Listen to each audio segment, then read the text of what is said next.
बिस्मिल्लाहिर्रहमानिर्रहीम। अस्सलाम वालेकुम नाज़रीन, आप यूट्यूब चैनल देख रहे हैं। मैं इमरान ख़ान हूँ। नाज़रीन, पेट्रोलियम मसनूआत की कीमतों में आलमी मंडी में लगातार कमी होती चली जा रही है, लेकिन पाकिस्तान के अंदर सरकार कीमतें कम करने पर तैयार नहीं है, बल्कि इन्होंने लेवी के अंदर इजाफा कर दिया है। आलमी मंडी में जो रिलीफ मिला था, इस पर वादा किया था वफाकी वज़रा ने कि जैसे ही आलमी मंडी में पेट्रोलियम मसनूआत की कीमतें कम होंगी, फौरी तौर पर रिलीफ आवाम को मुंतकिल किया जाएगा। लेकिन ऐसा हुआ नहीं। बहुत सारे ऐसे टाउट्स हैं, बहुत सारे ऐसे दानश्वर हैं, सहाफ़ी अपने आप को वो लोग कहते हैं। जब इमरान खान साहब के दौरे हुकूमत में पेट्रोल 150 रुपये लीटर था, तो वो अपने सर पे खाक डाल के वो अजीब दीवानों की तरह वो खबरें दिया करते थे। एक अजीब पागलपन का शिकार थे। तत्ते तवे के ऊपर वो बैठे रहते थे और नाच नाच के घुंघरू तोड़ लेते थे कि जनाब इमरान खान ने ये कर दिया, वो कर दिया। बहुत अजीबोगरीब किस्म की खबरें देते थे कि जनाब 150 रुपये लीटर पेट्रोल इमरान खान ने कर दिया। हालांकि उस वक्त आलमी मंडी में पेट्रोलियम मसनूआत की कीमतें $100 फी बैरल से ज़्यादा थीं। तो इमरान खान साहब 150 रुपये फ़ी लीटर दे रहे थे, तो ये बहुत रोते पिटते थे, मातम करते थे, नोहे करते थे। और आज आलमी मंडी में जो पेट्रोलियम मसनूआत की कीमतें हैं वो लगभग $70 फी बैरल के करीब पहुंच गई हैं। जंग से पहली वाली पोजीशन से भी नीचे चली गई। लेकिन ये पाकिस्तानियों को रिलीफ देने के लिए किसी सूरत भी तैयार नहीं है, बल्कि उनकी जेब के ऊपर लगातार डाका डाल रहे हैं। एक बड़ी अजीब चीज़ मैं आपको बताता हूँ। पूरी दुनिया में जो जहाज़ों में इस्तेमाल होने वाला तेल होता है वो काफ़ी रिफाइंड तेल, बड़ा शानदार पेट्रोल होता है जो जहाज़ों में इस्तेमाल होता है, उसे जेट फ्यूल कहते हैं। बड़ा आला क्वालिटी का बहुत शानदार तेल होता है, जेट फ्यूल उसे कहते हैं। क्योंकि जहाज़ के इंजन के साथ आप तजुर्बा नहीं कर सकते ना, वो तो कई हज़ार फुट की बुलंदी के ऊपर उड़ रहा होता है। लिहाजा जेट फ्यूल पूरी दुनिया में एक महंगा फ्यूल है। आप अमेरिका में चले जाएं तो आपको बहुत महंगा मिलता है, आम फ्यूल आपको सस्ता मिलता है। यूरोप में चले जाएं, आप इंडिया में देख लें, बांग्लादेश में देख लें, दुनिया के किसी भी मुल्क का आप नाम लीजिए तो जेट फ्यूल महंगा होता है, आम आदमी का फ्यूल सस्ता होता है। लेकिन पाकिस्तान एक ऐसा अजीब मुल्क है जहां पे जेट फ्यूल को बार बार सस्ता किया जा रहा है, क्योंकि माफियाज जो हैं वो अब एयरलाइंस के मालिक हैं। पाकिस्तान एयरलाइन, जिसे पीआईए आप कहते हैं, अब पाकिस्तान एयरलाइन नहीं बल्कि अब तो प्राइवेट एयरलाइन है, पी से प्राइवेट अब आप उसे कर लें।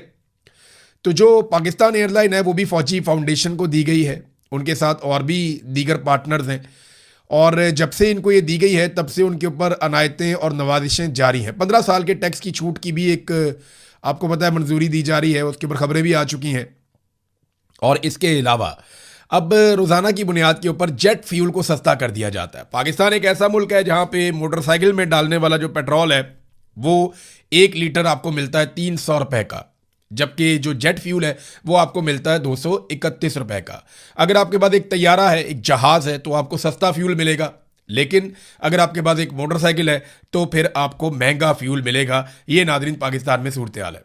अभी मजीद सस्ता कर दिया, यानी 7 रुपये 15 पैसे की मजीद कमी कर दी है, जबकि लेवी के अंदर इजाफा कर दिया मौजूदा हुकूमत ने। अच्छा, दावे ये करते हैं कि हमने तो आवाम को रिलीफ दिया है। तो इस पे किस्मत खान साहब ने बड़ी अच्छी एक रिसर्च निकाली है। ओवरऑल ये फैक्ट्स हैं जो हुकूमत के अपने आदादोशुमार हैं। हुकूमती आदादोशुमार बताते हैं कि जब इन्होंने पेट्रोल की कीमतें बढ़ाई थी तो यकमुश्त 2 अप्रैल को इन्होंने जो कीमतें बढ़ाई थी उसमें जो इजाफा किया, डीजल की कीमत में 184 रुपये 49 पैसे का इजाफा एकदम कर दिया था और 520 रुपये 35 पैसे पे ये डीजल को ले गए थे। जब बढ़ानी थी तो ऐसे बढ़ा रहे थे। और जब पेट्रोल का इजाफा किया उसी दिन तो 137 रुपये 24 पैसे का इजाफा करके 458 रुपये 41 पैसे फी लीटर पे इन्होंने पहुंचा दिया था। हालांकि पूरी दुनिया में कहीं ऐसा नहीं हुआ था। उस वक्त ना ये इजाफा रोक सकते थे। कैसे रोक सकते थे, मैं आपको अदादोशुमार के साथ बताता हूं। हुआ यह कि हुकूमत ने एक टारगेट सेट किया था कि हमने अवाम से इतनी लेवी इकट्ठी करनी है। क्योंकि देखिए पाकिस्तान में कारोबारी जिंदगी चल नहीं रहा, सरमायाकारी आ नहीं रही, कोई सरमाया लाने को तैयार नहीं है, जो लेकर आता है वो महफूज नहीं है। तो फिर आपको पेट्रोल के ऊपर लेवी लगानी पड़ती है, बिजली का यूनिट महंगा करना पड़ता है, लोग 1 यूनिट इस्तेमाल करें तो 4 यूनिट का बिल देना पड़ता है, आपको गैस महंगी करनी पड़ती है। ये सारा कुछ मियाँ नवाज शरीफ, शहबाज शरीफ और आसिफ जरदारी, पीपल्स पार्टी और परवेज मुशर्रफ का किया धरा, जिन्होंने बड़े खौफनाक किस्म के IPPs पाकिस्तान में लगा दिए थे। अब मामला ये है कि जो 12 महीने का हदफ था इनका, जो लेवी इन्होंने इकट्ठी करनी थी, वो इन्होंने 1 महीना पहले ही पूरा कर दिया था हदफ। यानी इन्होंने जितनी लेवी इकट्ठी करनी थी वो कौम से पहले ही इकट्ठी कर ली थी। अगर ये लोग चाहते तो ये तेल सस्ता कर सकते थे और लेवी को सिफर कर सकते थे, मगर इन्होंने लेवी को सिफर नहीं किया बल्कि कौम के ऊपर बोझ डाल कर रखा। अभी इस वक्त भी जो लेवी का बोझ है वो बहुत ज़्यादा है जो कौम उठा रही है। यानी जो 150 रुपए का लीटर इमरान खान देता था वो महंगा था, और आज ये बेशर्म कहते हैं कि 300 रुपए का भी महंगा नहीं है। ये कैसे हो सकता है? फिर ये कहते हैं जनाब डॉलर की कीमत बढ़ गई। तो डॉलर की कीमत इमरान खान ने तो नहीं बढ़ाई, वो तो आपने बढ़ाई है।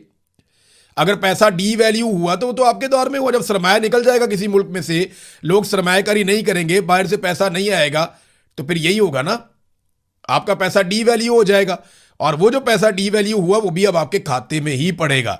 लिहाजा आपको पेट्रोल 150 रुपए लीटर से सस्ता करना पड़ेगा, जिस वादे और दावे के साथ आप पाकिस्तान में इक्तदार में आए थे। वैसे तो आप बड़े लंबे अरसे से इक्तदार में। अब इसहाक डार का नया स्टेटमेंट सुन के ना आपके जिस्म में आग लग जाएगी। इसहाक डार ने कहा कि पाकिस्तान के लिए दुआ करें, यहां से तेल भी निकलेगा और सोना भी निकलेगा। कौम को दुआओं पे लगाया हुआ है, खुद दिहाड़ियों पे लगे हुए हैं। अपने बच्चों के कारोबार दुनिया भर के मुमालिक में फैला दिए।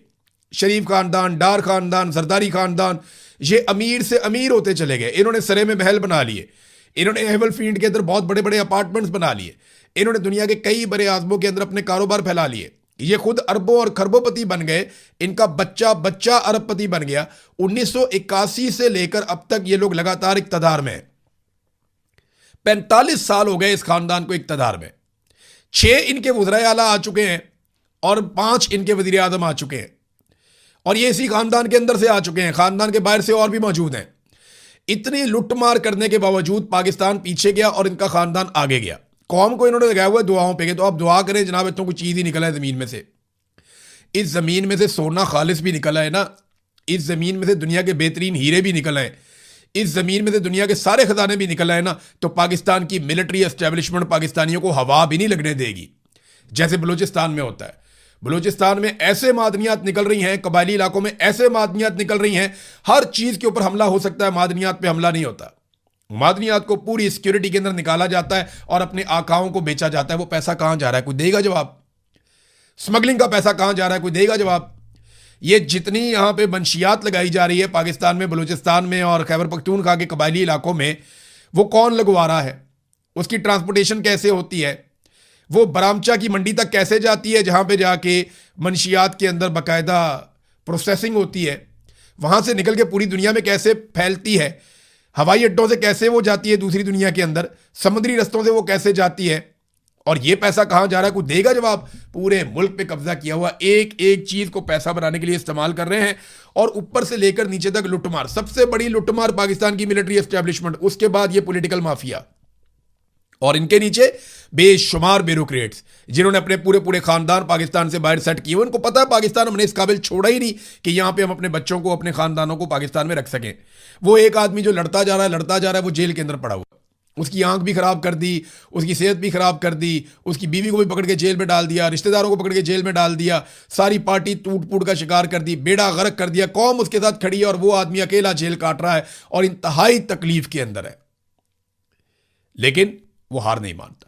अब इमरान खान की बहन अलीमा खानम ने अदालत से रुजू किया और एक एप्लीकेशन दायर की है इस्लामाबाद हाई कोर्ट में, और उसमें इस्लामाबाद हाई कोर्ट में उन्होंने एक पटिशन डाल दी अपने वकील के ज़रिए से, और मौके पर इख्तियार किया कि 8 अप्रैल की जो वकील की मीटिंग हुई थी उसमें हमें ये पता चला कि इमरान खान को 22 घंटे और बुशरा बीबी को 24 घंटे तक कैद तन्हाई में रखा जाता है। हालांकि किसी भी अदालत ने इस किस्म का कोई फैसला नहीं दिया, कोई सज़ा इमरान खान को कैद तन्हाई की नहीं दी गई, और इसमें जनाब फरीक बनाया गया सुपरिटेंडेंट जेल को, आईजी जेल खाना जात को, चेयरमैन नैब को, डीजी एफआईए को और पिम्स के एमएस को। वैसे इसमें जो है ना फरीक बनाना चाहिए फील्ड मार्शल आसिम मुनीर को, लेकिन कानूनी नुक्ता नज़र से पॉसिबल नहीं है, क्योंकि ये लोग अपना काम करवा लेते हैं, खुद कभी सामने नहीं आते। ये पीछे रहते हैं, अपना काम करवाते हैं मज़े से, और ख़ुद कभी भी सामने नहीं आते। हुकूमतें गिराएं बनाएं कुछ भी करें, इनके ऊपर एलिगेशन नहीं लग सकता। ये अपने आप को पर्दे के पीछे रखते हैं और वहाँ से डोरियाँ हिलाते रहते हैं। इनके पास बहुत सारे टाउट्स होते हैं, बहुत सारे इनके गुलाम होते हैं जो इनके लिए काम करते रहते हैं। इमरान खान को कैद तन्हाई में रखने का जिक्र किसी फैसले में मौजूद नहीं है। मेरे भाई को कैद तन्हाई में रख कर एक गैर इंसानी रवैया रखा जा रहा है। इमरान खान ने वकील के साथ मीटिंग में बताया कि उनकी आंख 85% मुतासर हुई है। कैद तन्हाई में रखना एक सख्त तरीन सज़ा है और इमरान खान की सज़ा में कैद तन्हाई नहीं है। फिर उन्होंने ये इस्लामाबाद हाई कोर्ट में दरख्वास्त दायर की है। उम्मीद करते हैं कि शायद किसी दिन ये केस लग जाए और शायद किसी दिन इंसाफ मिल जाए, अदरवाइज पाकिस्तान में इंसाफ तो नापैद है। सरमायाकारी की नादरीन में बात कर रहा था, ये देखिए, ये एक नौजवान है, ये सरमायाकारी करने के लिए पाकिस्तान आया था। नाम है हाशिम नूरजई। ये दुबई से सरमाया लेकर आए पाकिस्तान में, और इन्होंने मुख्तलिफ जो रिपोर्ट्स हैं उनके मुताबिक कोयटा में एक रेस्टोरेंट बनाया कि जनाब मैं यहाँ पे काम करूँगा। दुबई से पैसा लेकर आया, कोयटा के अंदर रेस्टोरेंट बनाया कि मैं अपने मुल्क के अंदर पैसा लेकर आऊँगा। इसहाक डार ने कहा था ना कि हुब्बुल वतनी का सबूत दें और पैसा पाकिस्तान में लेकर जाएं। हालांकि इसहाक डार के बच्चे कभी भी ये सबूत नहीं देंगे, नवाज शरीफ के बच्चे कभी ये सबूत नहीं देंगे हुब्बुल वतनी का, वो पैसा पाकिस्तान में नहीं लेकर आएंगे। लेकिन ये जो हाशिम नूरजई साहब हैं, ये पैसा लेकर आए पाकिस्तान में। इन्होंने कोयटा में होटल बनाया, शरपसंदों ने इन्हें कत्ल कर दिया, यानी इन्हें तहफ़्फ़ुज़ तक फराहम नहीं किया जा रहा।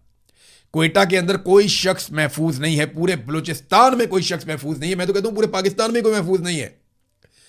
यानी जो दहशतगर्दों से बच जाता है, चोरों से, लुटेरों से बच जाता है, वो सरकार के काबू आ जाता है। बैंक के अंदर से आपके अचानक पैसे गायब हो जाते हैं, पता ही नहीं चलता पैसे कहां गए।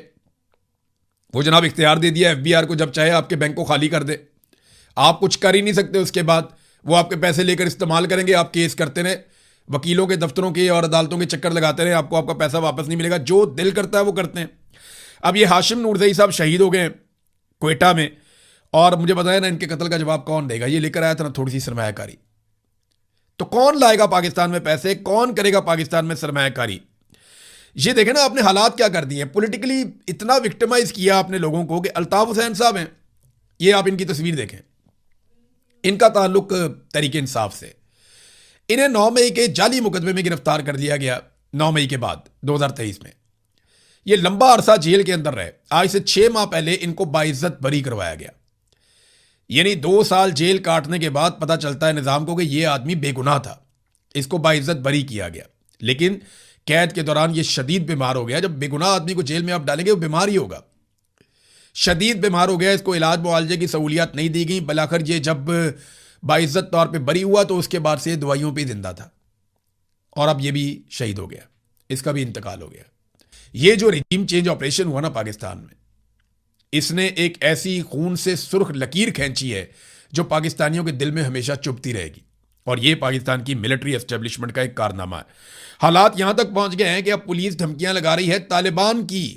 ये एक जर्नलिस्ट हैं अब्बास साहब, अब्बास अहमद, ये बताते हैं कि मैंने इस्लामाबाद पुलिस के खिलाफ एक खबर लगा दी।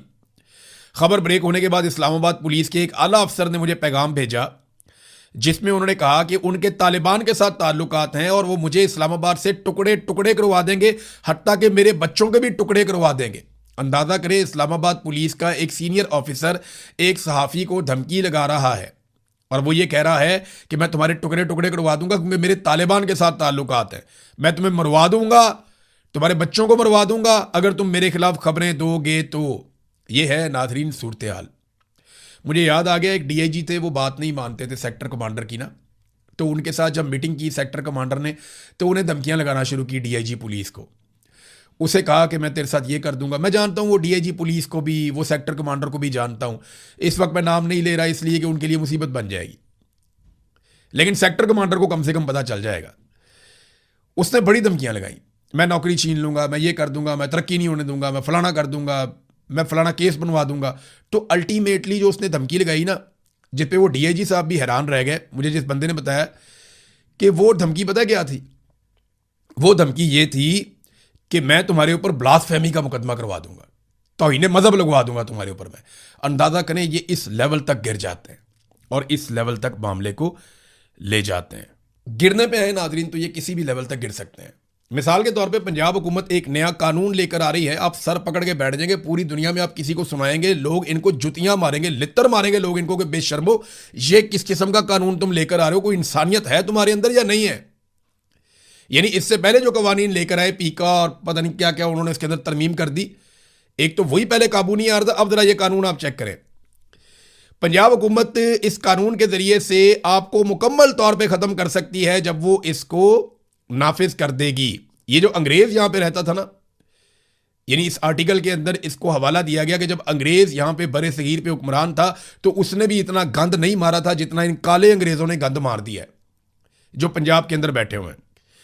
इस नए कानून के मुताबिक ये करेंगे क्या? इसका नाम है जी Punjab control of habitual offenders and anti social behaviour bill 2026। ये वहां पे मंजूर कर लिया गया, कमेटी की सतह के ऊपर मंजूर हो गया है और अब इसे जनाब बाकायदा एक कानून बनाया जाएगा। तो ये बिल कहता क्या है? एक इंटेलिजेंस कमेटी बनाई जाएगी और ये कमेटी जैसे ही कहेगी कि जनाब अब ये कर दें आप, तो किसी भी शख्स के बैंक अकाउंट बंद किए जा सकते हैं, उसकी जायदाद जब्त की जा सकती है, उसकी ऑनलाइन मौजूदगी को ख़त्म किया जा सकता है, उसका फ़ोन जब्त किया जा सकता है, उसे इलेक्ट्रॉनिक निगरानी के एक पूरे अमल के अंदर रखा जा सकता है। अंदाज़ा करें आप कि अगर हुकूमत को आपकी कोई बात पसंद नहीं आई या हुकूमत को आपकी शक्ल पसंद नहीं आई या मरियम नवाज के आपने नारे नहीं लगाए या आपने एक बारी फेर शेर अगर आपने ये नहीं कहा, तो पंजाब की सरकार आपके साथ क्या करेगी आप सोच भी नहीं सकते। आपका मोबाइल भी बंद, आपकी जायदाद भी बंद, आपकी अकाउंट भी बंद, हर चीज़ के ऊपर कब्जा आपको निगरानी के अंदर रख लेंगे। और ये सिर्फ एक कमेटी की सिफारिश के ऊपर। मरियम नवाज के बंदे होंगे कमेटी के अंदर, ये जो इंटेलिजेंस कमेटी बनाई जाएगी, तो इंटेलिजेंस कमेटी जिसकी तरफ उंगली उठा देगी ना कि ये बंदा बेड़ा गर्क कर दो, उस बंदे का बेड़ा गर्क हो गया। मिसाल के तौर पे कोई एक शख्स आप ले लें, उसकी कोई एक चीज़ मरियम नवाज को या उसके किसी वजीर को या किसी खातून को या मर्द को पसंद नहीं आती, तो वो फौरी तौर पे उस कमेटी को बताएंगे जरा इसको देखना, वो कमेटी कहेगी ठोक दो। तो फिर क्या होगा? फिर ये होगा जनाब उस बंदे के सबसे पहले बैंक अकाउंट सारे बंद हो जाएंगे। नंबर 2, उस बंदे की सारी जायदाद जब्त हो जाएगी। नंबर 3, उस बंदे का मोबाइल भी जब्त हो जाएगा। नंबर 4, वो सोशल मीडिया के इस्तेमाल से फारिग कर दिया जाएगा। नंबर 5, उस बंदे को एक निगरानी के अंदर ले लिया जाएगा। यानी बंदा मुकम्मल तौर पे बेअसर और ख़त्म हो जाएगा, वो कुछ भी नहीं कर सकेगा। इससे ज़्यादा फाशिज्म क्या कोई हो सकता है? मैंने तो आज से पहले नहीं सुना, लेकिन ये एक नया रिकॉर्ड भी नवाज शरीफ की बेटी टिकटॉकर मरियम नवाज साहिबा के खाते में पड़ने जा रहा है। तो कमाल हो गया नादरीन। अब नादरीन जो बात कर लेते हैं, पिछले वीलॉग में हमने की थी कि ईरान जवाब देगा। पहला ऐसा हुआ कि 2 मरतबा ईरान ने जवाब नहीं दिया और कतर, पाकिस्तान, मिस्र वगैरह ने रोका, लेकिन अब ईरान ने जवाब दिया है। ईरान ने अमेरिका को कहा कि उन्होंने जंगबंदी की खिलाफ वर्जी की है और ईरान के ऊपर बमबारी की है, जो मैंने आपको पिछले वीलॉग में रिपोर्ट किया था। उसके बाद अब ईरान ने जवाबी हमला बहरीन में किया है और अमेरिका ने आबनाए हुर्मुज़ में तजारती जहाज़ पर हमले का इल्ज़ाम आयद किया था ईरान के ऊपर और ईरान के मिसाइल और ड्रोन स्टोरेज और साहिली रेडार साइट्स को निशाना बनाया था। अब ईरान ने जवाबी कार्रवाई की है और जवाबी कार्रवाई के लिए उसने बहरीन का इंतखाब किया है।